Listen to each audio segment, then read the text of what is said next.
Okay, Equality. my name is Jared. I'm the discussion leader today. Here with Kaziana, Ethan, and Ethan. Okay, let's go through our questions. Oh, this is gonna be fun. Okay, part one, who to hire. I want you guys to imagine that you are bankers at Super Saturday based on the case study we read. I want you, out of the four candidates that we have been given, which two do you think we should hire? Our four candidates are Natalia Godluska, MBA student at Cornell, undergraduate in finance. Martin Street, who is a second year Wharton MBA and served 4 years in the military. Ken Goldstein, second year MBA at Berkeley, who previously worked at PricewaterhouseCoopers for 5 years. And Andy Sanchez, second year MBA at USC, completed his undergraduate in economics at UCLA. So who do you guys think? I think the one that I thought was pretty cool was the Natalia. I think it was the one she was very knowledgeable. From I remember there was a part that there was one of the she was one of the she was a can-do attitude and um she was very knowledgeable. I think this is the one that she was very knowledgeable and was able to help with negotiations with other people. It says everyone was firmly impressed with her finance background and her analytical knowledge and her understanding of financial markets. So I think because it's the bank, someone who has that knowledge and already have like impressed by previous supervisor or on the Super Saturday, that she would be a good candidate. Thank you. Who else would Who's you guys want is coming? it the first one that's good at socializing? Yeah, No. Which one's right. that? Natalia was seen as being stiff and uncomfortable. Yeah. The one that was good at socializing was, Was that Ken? I think it was Ken, yeah. I'm going with Ken. The MBA at Berkeley. Yeah, I feel like just like you don't even have to. Sometimes of just being confident with being incapable. I'm normally that person.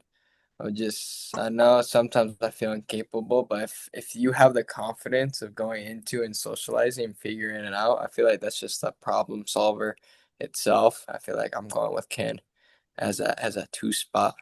Um, just because of that, just socializing, just having that confidence with with whatever comes his way of not being stiff.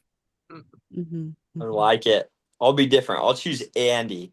Um, I liked Andy a lot because at the very bottom, it asked the biggest concerns that interviewers had with him, and he was listed as like he had a low GPA.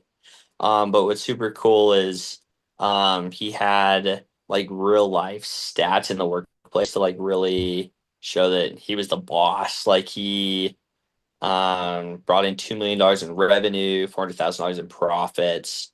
Um, and so I thought that was cool just from a standpoint of sometimes even though people aren't necessarily school smart, they're still able to pull through. Like you're just because maybe you're not the greatest in school doesn't mean you're dumb in the business world and stuff like that. Like you can still make it. So I just thought that was cool. So I'll go with Andy.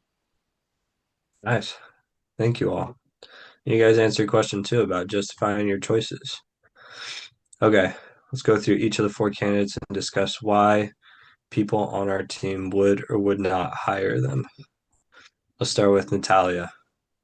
I think just because they one of the issues is that her language skills could have some work, and that she's a little bit um but they also call her like positive energy and can-do attitude, and but mostly people was just concerned about like her adjusting to the culture and being able to properly associate herself with others because of the that language barrier. Yeah, thank you. Any other thoughts on Natalia? I'd say a huge one, especially if like the language barrier, just like especially her being stiff, maybe could close the communications with others, or just of not communicating well, or she communicates well, but maybe her mindset, her being stiff, of her knowing that could close her off from other people. Well, another a good candidate is that she is known that she will be a person that they will want in like tough negotiation because of her knowledge. So sometimes you gotta, determine what you actually need and want and what area, even though not everyone is a people, what was it called? Are good with people, but they're really good at their job. Yeah. I think Natalia's language skills are actually a huge plus in her favor. I Hmm. think as a bank or a business, anytime you have the opportunity for expansion to other markets that you wouldn't be able to have because of language barriers. I mean, obviously she has the qualifications to succeed. I think maybe just that stiffness that they sensed. I think some people struggle with socializing, but that comes over time as you get to know someone and develop a relationship with them. Eventually, she'll get to a point. Her English obviously is going to continue to improve throughout the course of her working there, um, and having that other language ability will grant her a lot of opportunity in other areas as well. Okay, let's move on to the next one. Let's talk about Martin. Why would is he's the only one that no one said they would hire him. Why is that? I think something for me that stands out is he has no business experience. Like he's served in the military and stuff like that, but at the very top he says he has no business experience. He's had leadership experience and other stuff like that, but I feel like recruiters might shy away a little bit just because I feel like some people don't want to take a chance. I feel like people sometimes just want to go with like the safe option, or oh, they would for sure be able to do it. So let's for sure do them. I don't know. That's what I think. Yeah. Any other thoughts? The big thing that stands out to me is um, his bidding war that he wants. He wants to figure out which firm is going to offer him the most money, which is going to spend more time coming after him, and obviously that this bank that we're working for, SG Cohen, does not feel like they are willing to put in the time and effort to bring him on, I guess.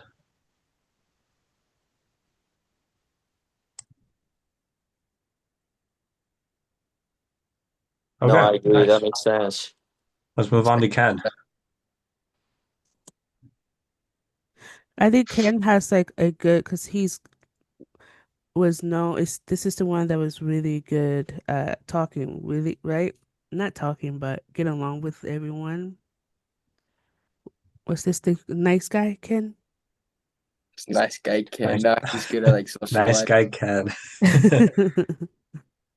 Um, I like read this and I'm just quickly scanning through again to see Wait, everything. I don't think Ken is the guy that was. Oh, I it think was Andy Andy. was It was Andy. the talker.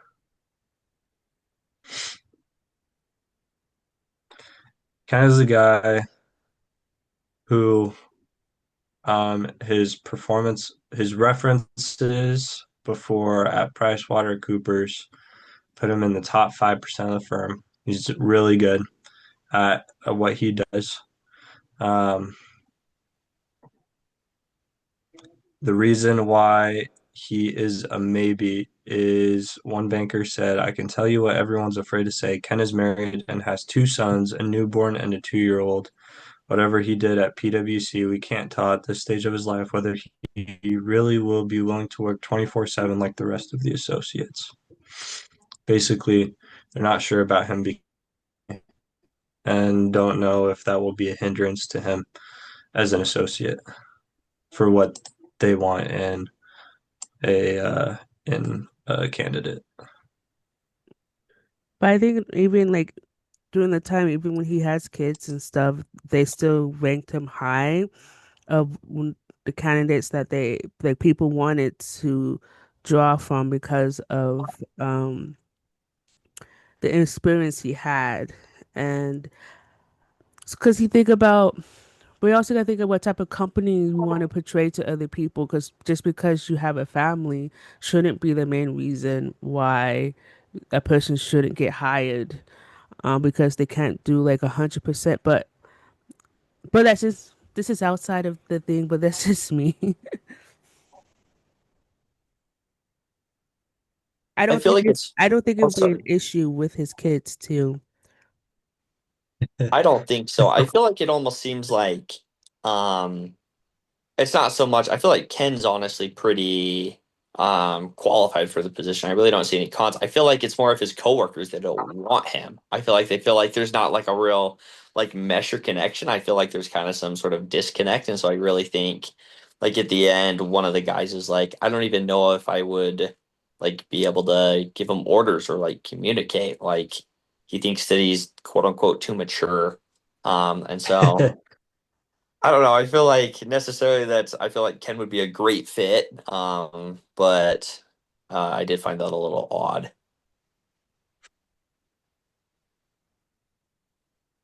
Some people feel that way. Crazy, but Crazy. what can you do? What can you do?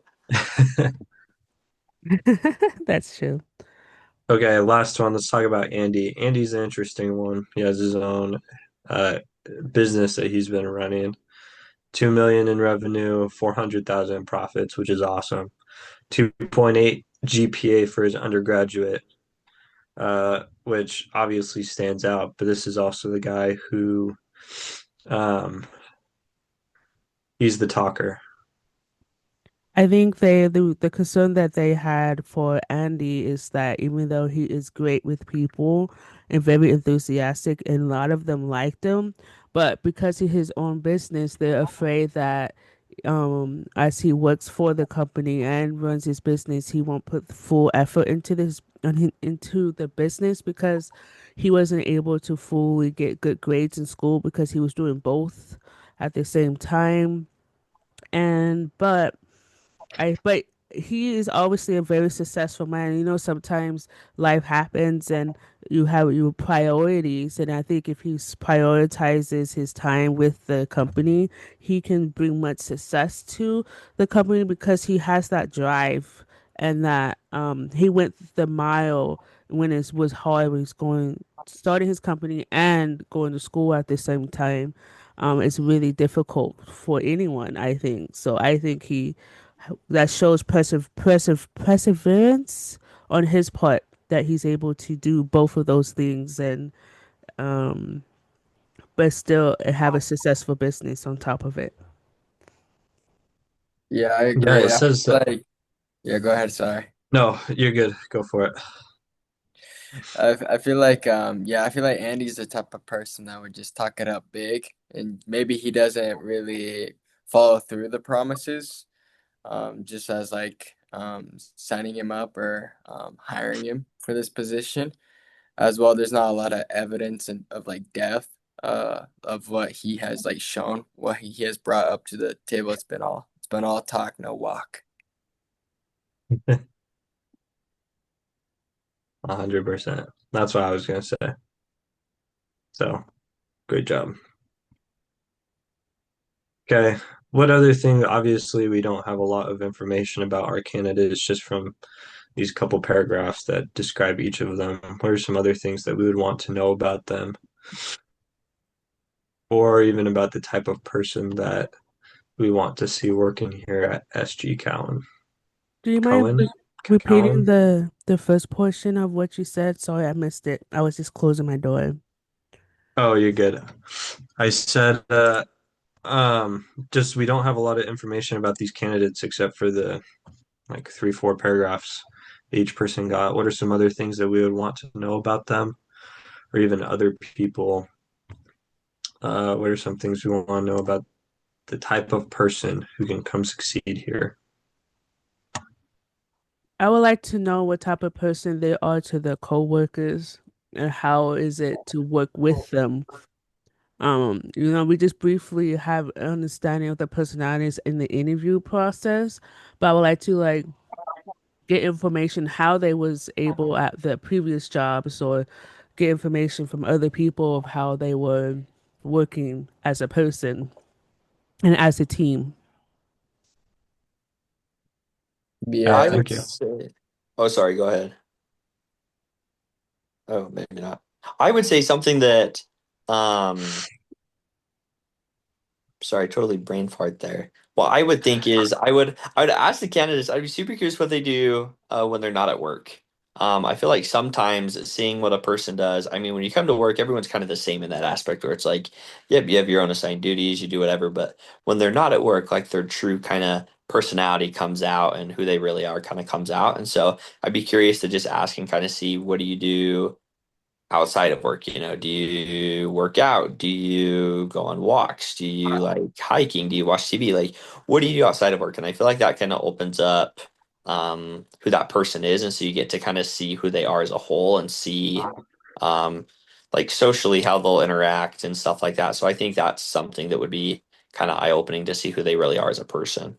I remember taking a class that talks about, I think it was like an interview or a slash communication class about when you get that question is that what do you do outside of work or like on your free time? And a lot of employers like to ask that question because if someone's like, hey, I like to go out partying, or some people gave answers like that. And it does not show responsibility on their part. So you had to have like a good like bypass time to make sure it won't just take up your effort or things like that. So those are good questions to ask about what they do outside of work to see what their hobbies are. Because you can kind of tell what type of person they are and how outside of work and stuff. So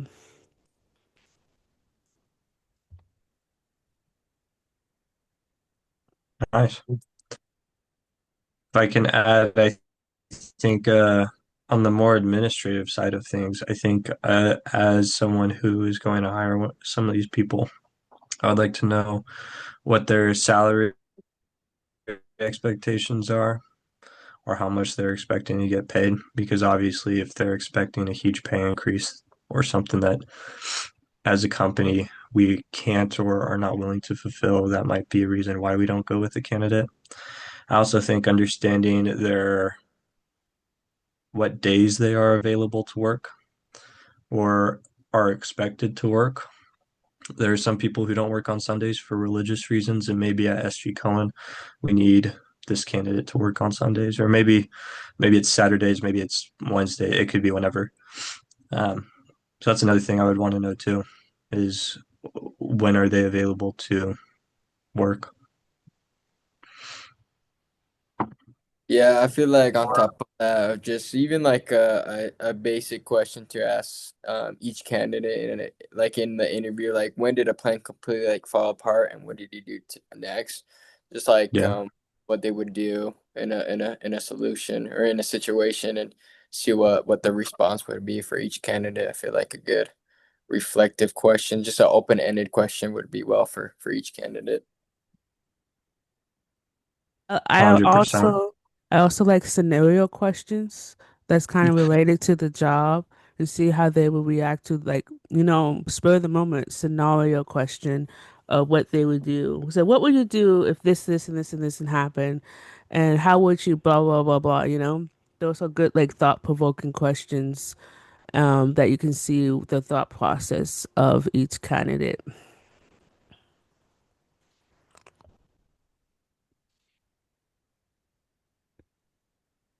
Thank you guys. Okay, let's move on. Part two, the interview process. Why is there so much disagreement between the senior bankers in the Saturday meeting about which recruits to hire? I really feel like there's no like real structure. Like there's no hiring criteria, and I feel like everybody's gonna kind of coming into this like with their own personal opinions about someone, and impressions, right? So how someone looks, how they think looking at them, how they fit in with the rest of like the employees and everything like that. Like I really don't feel like there's like a set of like interview standards to make it a lot easier. I feel like it's everyone just kind of going off a whim on personal opinions and impressions. Thank you.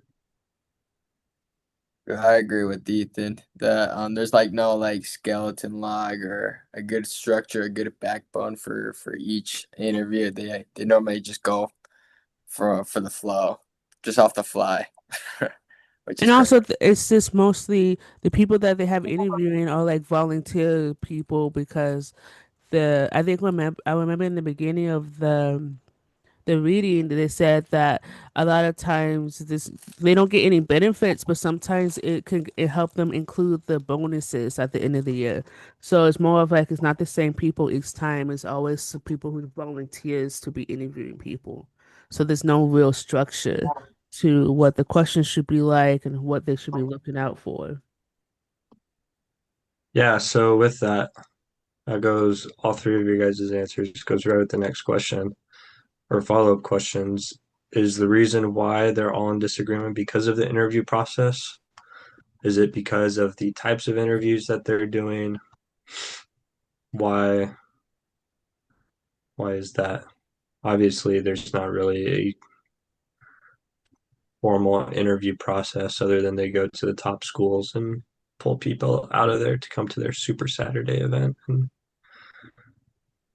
it's like a meet and greet almost. Yeah, I think Yeah, so. Like a invite only.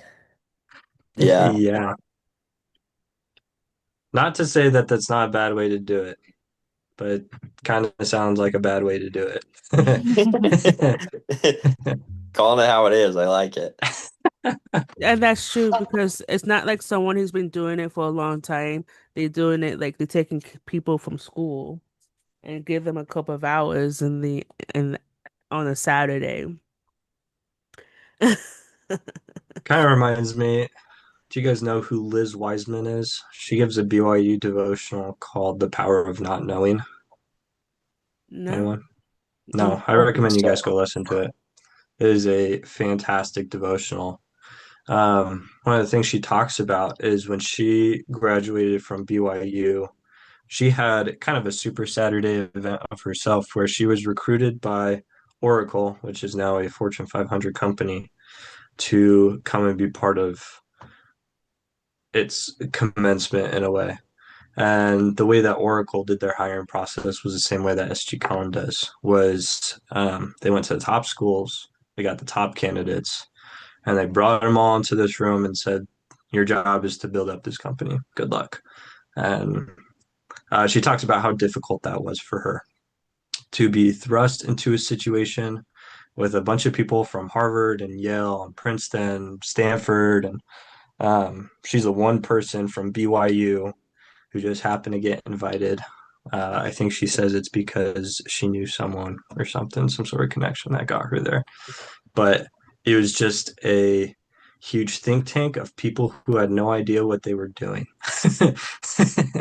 And they were expected to now, without understanding really what the job was or what they were going to do, to now come in and to grow a company.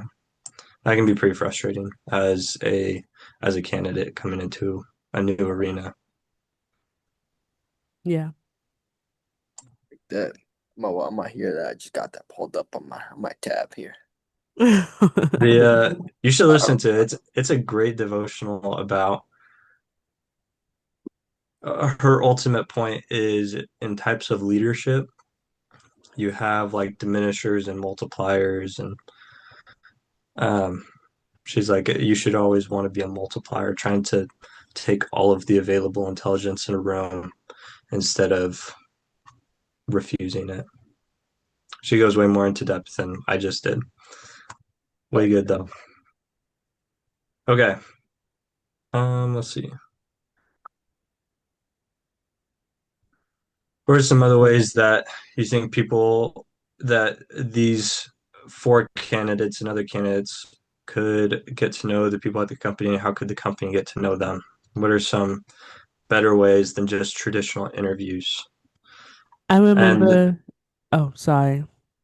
let me include this. It says answers might include the following: have applicants demonstrate the ability to do certain job tasks, have them spend a whole day with someone to see what the job is like, have them do internships, do the interviews, but focus on behavioral questions like tell me about a time when you disagreed with your boss. What did you do? Kind of like the scenarios we talked about. Or have the interviewers ask the same question and evaluate applicants based on the same criteria. Okay, go ahead, Kizion. Mm,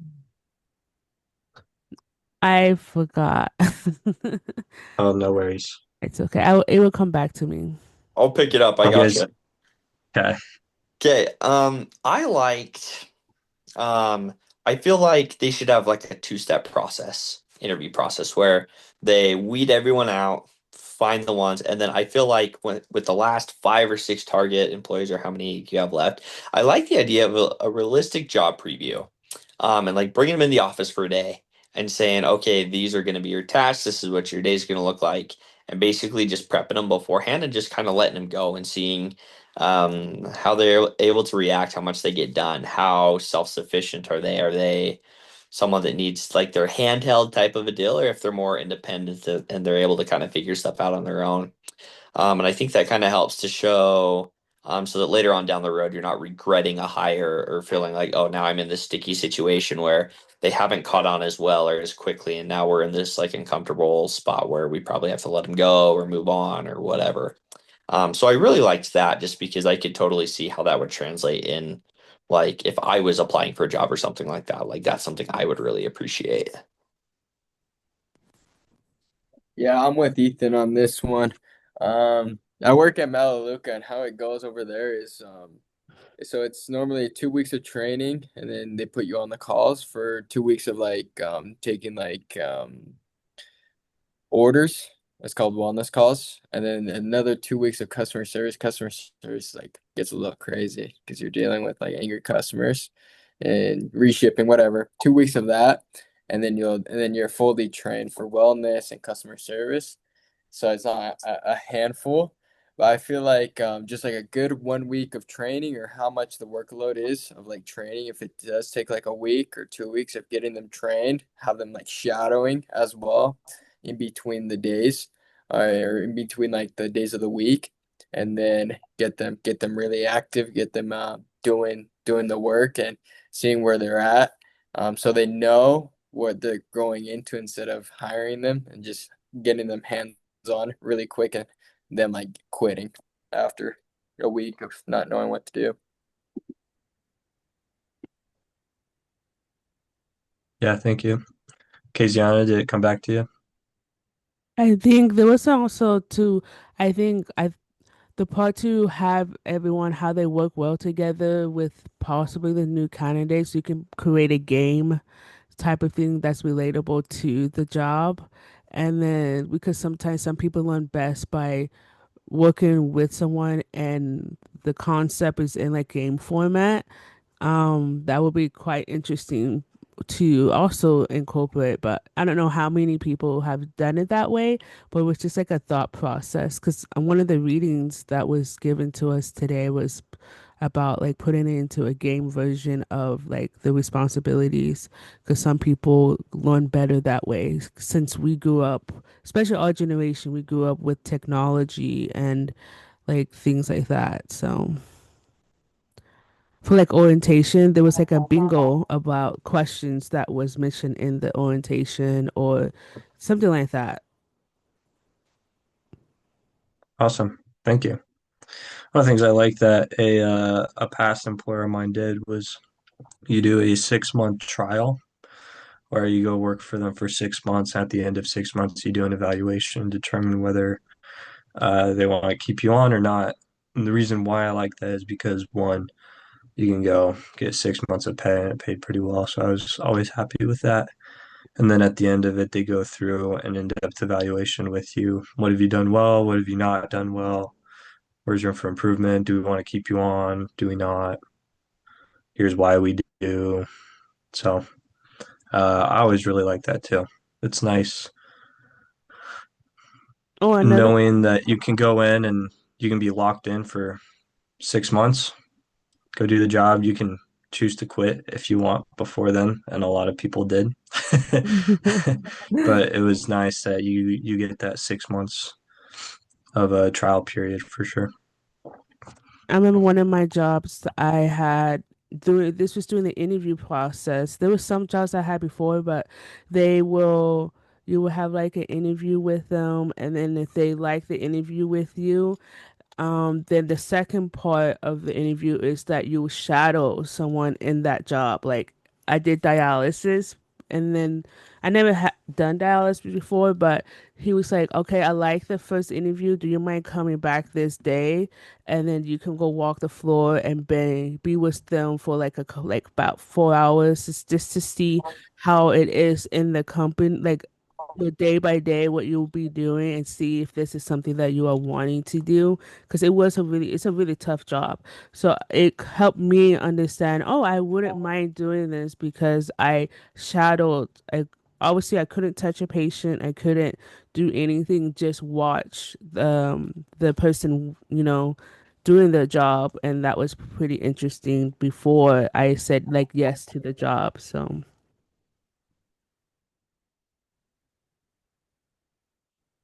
Awesome. that was pretty cool. Okay, let's move on to part three.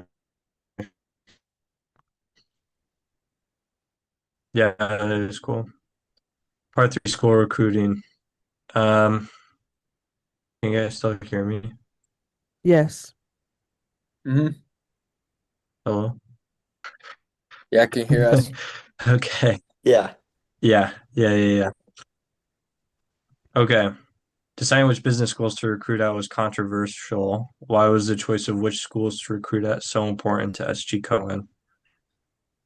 And then, is there her specifically, her core school strategy for picking the top 10 schools to go recruit at a good one or not? What do you think?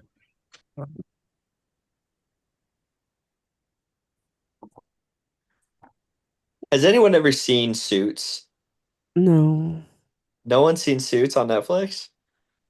No No. way. Okay, well, basically how it is, Part, you'll see all the edits on Instagram or TikTok, and parts of it. it's hard, and you got Harvey and everything. But really a big base of the movie is the Pearson Spector law firm. They only hire from Harvard. Like they won't hire from anyone else. They're like only Harvard, only the best, only the best, only the best, only the best. And I find it super weird and it's super funny because Mike Ross, one of the main guys in there, actually didn't go to school, but he ended up getting in or whatever. It's this whole legal thing, but he ended up becoming a lawyer and he's like the best one. And he's like now a partner at this crazy firm and he never went.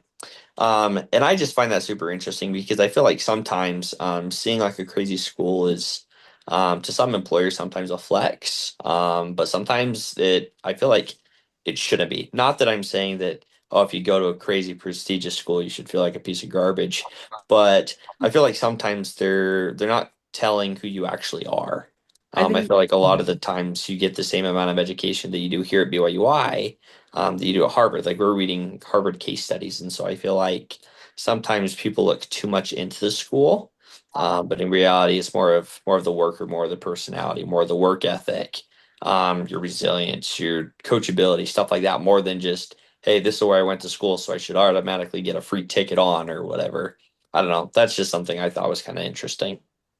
one of the things that I was finding interesting is that my father-in-law, he works for a company, and he told me that it's very hard to, because he would like to hire someone from BYU in general. If you graduate from BYU, a lot of companies see that as a good thing because of our values. And he said a lot of times it's hard to get an offer to someone for BYU because there's multiple people offering him the same, because they are very like wanting people from BYU just because of the values they are taught and the knowledge they've gained, and it is well structured. So usually, like companies that's just not only Harvard, you know, only focus on Harvard. There are some companies that sees members or people who graduate from BYU as really good assets in the company. And that's what he told me as someone who he's in charge of like hiring people. He said it's really difficult to land a deal with someone that's from a BYU school because they got multiple offers and stuff like that. Interesting. Mhm. Go BYU. Go Cougs. Yeah, I think if you only I think choose to recruit from you would top be 10, sorry. um,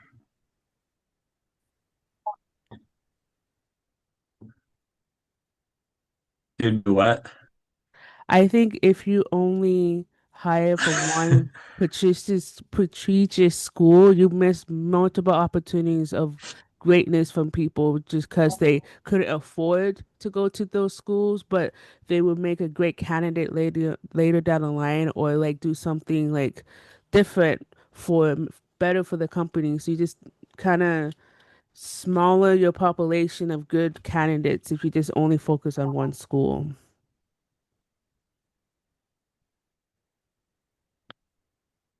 That would be like not Tom Brady in after whatever his name is. Brock Purdy, Mr. Irrelevant. Like, oh, I mean, he got put in at that.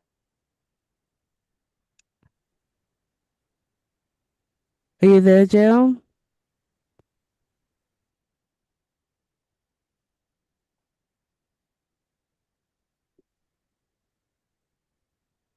I think we lost Team Lee. Oh, cooked.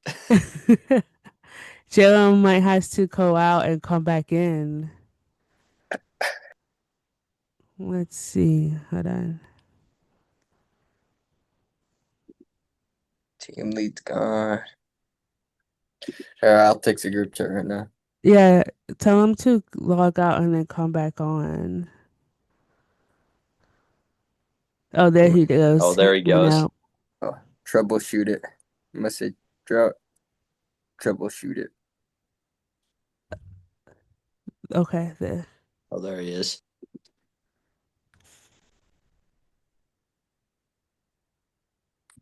Maybe. Maybe.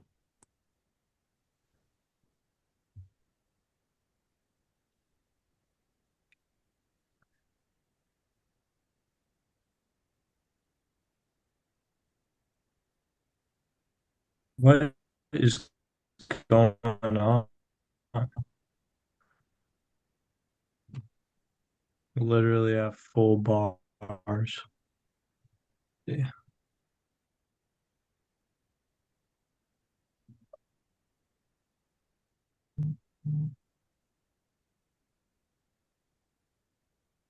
You gotta clear the cache and cookies.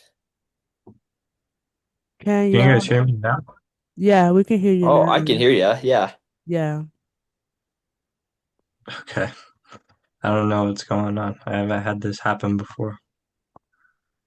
Tells me my network bandwidth is low, so pray that it works. The last question I asked before going off is would it make sense for the company to recruit from other grad programs like law or technology? Why or why not?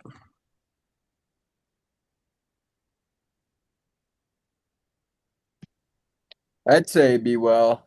Just more opportunities for those around other schools. I feel like if they open it up for other schools for other students, they could recruit. They could see more talent and more opportunities, especially for students as well, more than the school. Having them have the opportunity to show their talents and their skills. And I think that's what the school is needing is not to be the best of the best because they know that they're not going to be the best of the best of like Harvard and other schools, but I feel like if they open the opportunities, they could be right up there with them. Yeah, for sure. So why not?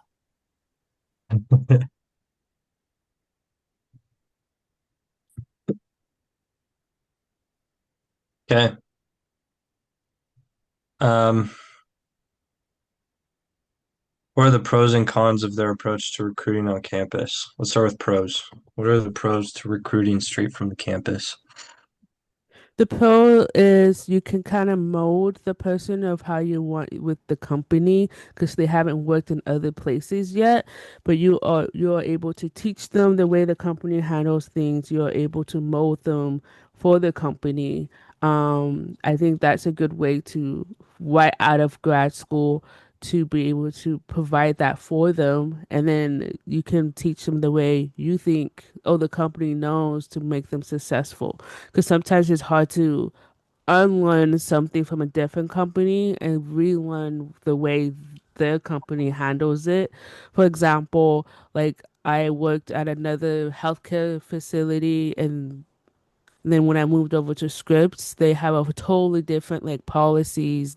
The policy is usually the same, but the culture and how to do things for Scripps it was different from where I was previously. So I had to like relearn everything for Scripps, particularly way. So I think the benefit is that you don't have to reshape, I mean, retaught or like refrain the brains to this company. Awesome. Okay, what's a con or two? I think the I con can is do it. the Sorry, knowledge no, you base. go ahead. You got it. You can go ahead. Sorry, I Are was you talking too sure? much. Yeah. I don't want to take yours though. No, you go That would ahead. suck. Okay, are you sure? Ball shining. Okay, Just go sick, for it. dude. All right. Something I would think is just hurting behavior. I feel like a lot of people go and try to recruit at these types of schools and types of functions. And so I feel like you're gonna have competing firms or competing companies or something like that. And then a lot of competition for like the same pool of students. I feel like it's just gonna be this thing where um there's just a lot of competition. You're just going to be another booth at the thing. You want it to be something where you don't want to feel desperate almost. Like you don't want to be that company that's like, please, please, please work for us. You don't want to be the desperate company. You want them to come to you. You want to be the sought after item and asset. And so I feel like that might portray a different view than what the company wants it to be. Because I've been at career fairs and sometimes it feels like they're so desperate that they'll hire any fish out of water and they're like, please, we need something. And so I feel like it's kind of a negative outlook if you make it be that way. I feel like that's for the company who sells solar panels. I We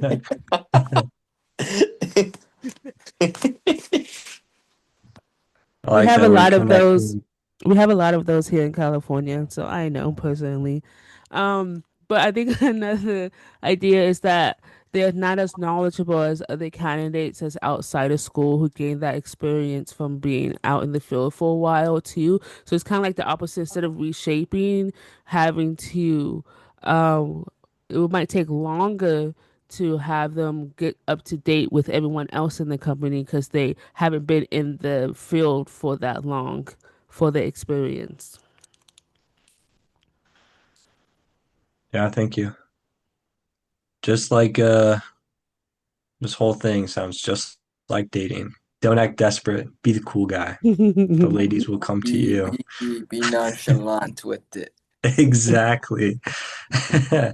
Ladies don't want a guy that's begging on his knees for any girl to come love him. They want the guy Or that's chill. sometimes it's always the times when you're not even looking for anyone. Oh, here they are. Oh, That's what happened to me. I wasn't even looking for anyone, but oh, there we are. But yeah, it's more of like don't try too hard, but you also should put yourself in a position where you are desirable or hireable or companies will want to hire you or look out for you in a way. Or for companies, you don't want to be too desperate. You want to be like a good standing company where people heard about you and say, "Oh, I think I want to work for them," type of thing. Yeah, awesome. Okay, let's move on to part four. Some of these questions I feel as I'm doing this discussion layer stuff, we've beat it to the ground, and we're gonna continue to beat it to the ground with some more of these questions. Um, what are the objectives of Super Saturday? Obviously, we talked about the going and hiring from these campuses, finding the best and brightest to come work at SG Cohen. Do any of the objectives here conflict with each other?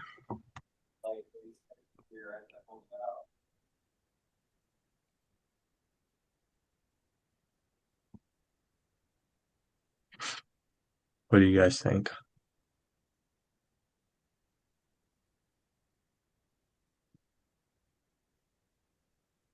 That's a good question. My objectives, like, is it the hiring objectives? Do you think that's what it's asking? I mean, when we talk about the objectives of Super Saturday, what I guess we can start there. What are the Okay. objectives of Super Saturday?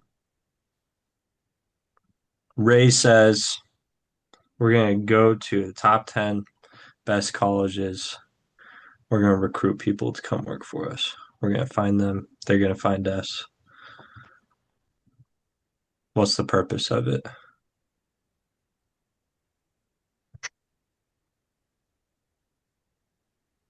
I'm shutting the door real quick. The purpose of it, Yeah, I feel like it's a marketing event at this point. You're just trying to get somebody. Granted, you want it to be a good somebody, you want it to be a good fit for the company, a good fit for the rest of your team, but it's really just kind of a marketing event at that point because you're both kind of doing it, right? Because you're recruiting, but they're also wanting to get hired. So it's like a two-person show and you want to mesh together. That's at least what it seems like to me. you are spot on. I love it when I'm spot on. Here's what they say in the thing. They talk about how they got 30 bankers. Ray had commandeered 30 bankers to come to Super Saturday. Said they're giving up a Saturday and they want to get out of here as fast as they can, but they get to make the decisions, and that brings them in here every year. Super nice that you get 30 people to come in, to come visit, give up their Saturdays. Interviews start at 9. Each interviewer and each candidate had 5 half-hour sessions with short breaks. Kind of a lot of time. That's a long time for an interview process. Yeah, that's for sure. I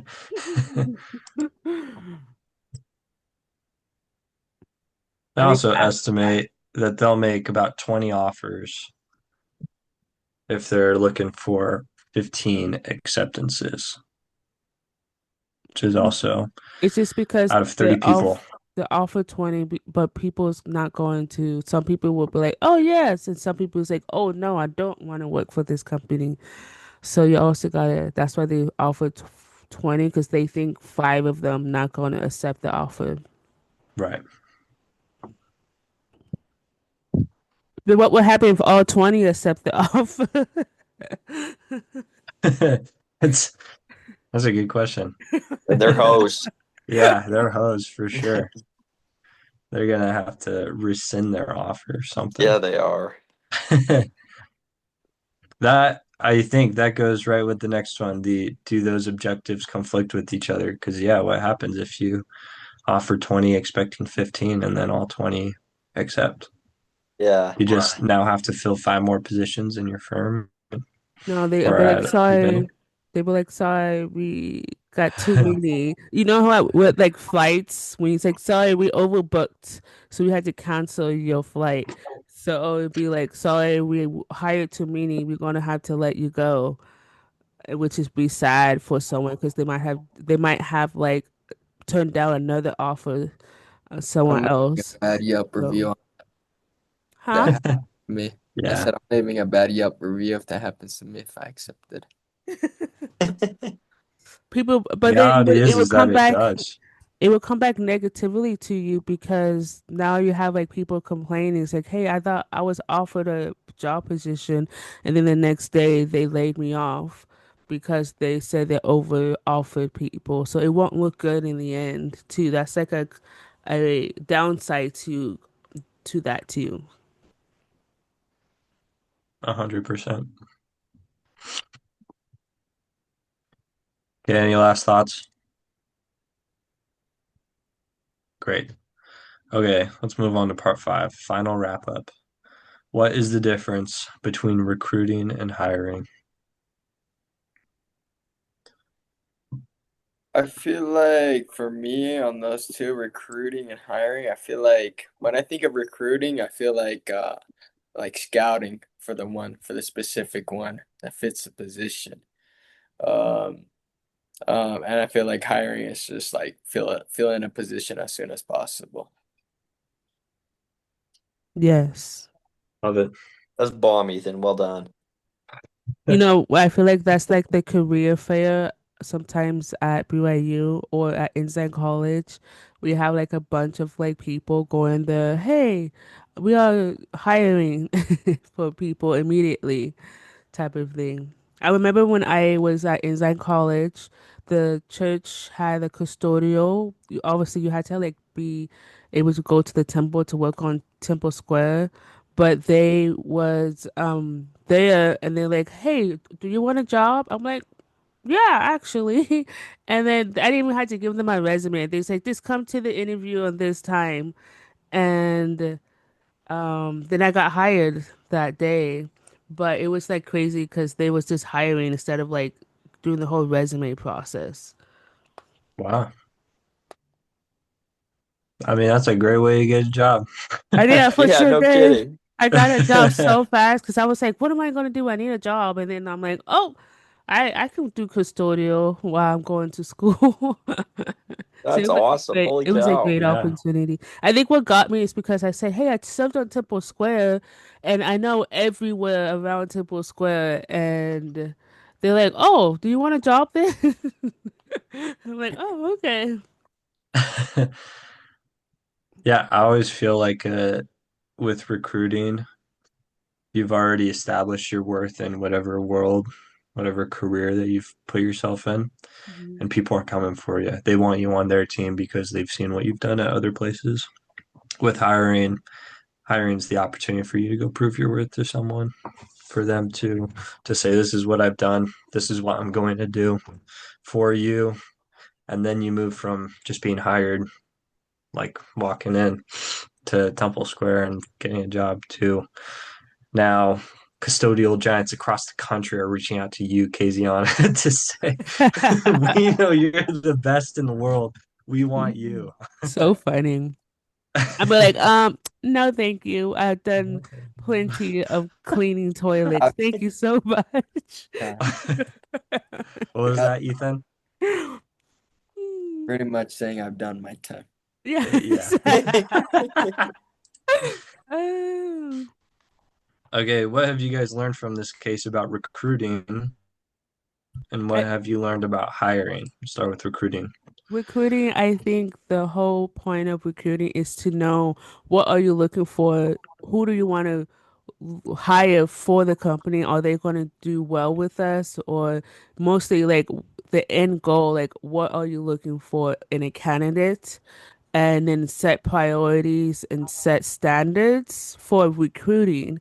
But I think hiring is like, oh, we just need to fill this slot right away because it is hindering us, and we don't need to focus on if they have all the experience for just hiring. Like Legoland does this every summer. They have a job fair. You go in with your resume, you go speak to a recruiter person, a hiring person, and then that same like 10 minutes later, you'll know if you get hired or not. So it's more of because they need people for like the summer months. And any other time of the year, they do the recruiting people, but this time of the year, they just hire as many people as they can. So I think that's like the difference between recruiting and hiring. Thank you. This Ethan kind or of follows Ethan? back on the doohickey case of where they're at in their position, especially like during like the winter break that they're needing to hire 10 because they're understaffed, and that's just hiring what they're needing and not having a good structure. So this is like works perfect of like having a source of how they should recruit instead of hiring, and the doohickey just correlates perfectly on the good and the bad of how doohickey's case is just hiring, and how this case is by how to recruit and find and having a good it shows the worth of your company of recruiting then instead of hiring and looking bad. I think Yeah, another thank you. example they showed it in the reading is that the difference between recruiting is that they looked at the numbers that the company has and look at the future. Like, okay, so in the future, we need this person to fill this role to establish this thing that we want to do soon. Not like real soon, but seeing the progress of it in the near future of finding someone for that possible opening of that role for a particular need that the company needs to become successful. So I was thinking that would be like another recruiting idea. Thank you. Ethan, you want to bring it home? Dude, I would love to. I think overall, I think the biggest thing that um, I learned is that regardless of who you're hiring, what business is for, what company it is, anything like that, you want to make sure that you have standards, you have a matrix, and you know exactly what you're doing. Because if not, you're kind of wasting your time, you're wasting other people's time. And at the end of the day, you're not going to get the employee that really fits the bill and really what you need and what you want for the company. And so I think um, moving forward, and at least in this case study, they need to come up with a set of objectives, expectations, standards, and stuff like that that they've come up with for their perfect employee, if you will, that they're looking for in the hiring case. But yeah, that's my 2 cents. Home run, baby. Appreciate it. All right. Yeah. This concludes our discussion for today. Sorry, Ethan, did you have something to add? Oh no, sorry, just scratching my head. Oh, Let me stop the appreciate you. recording.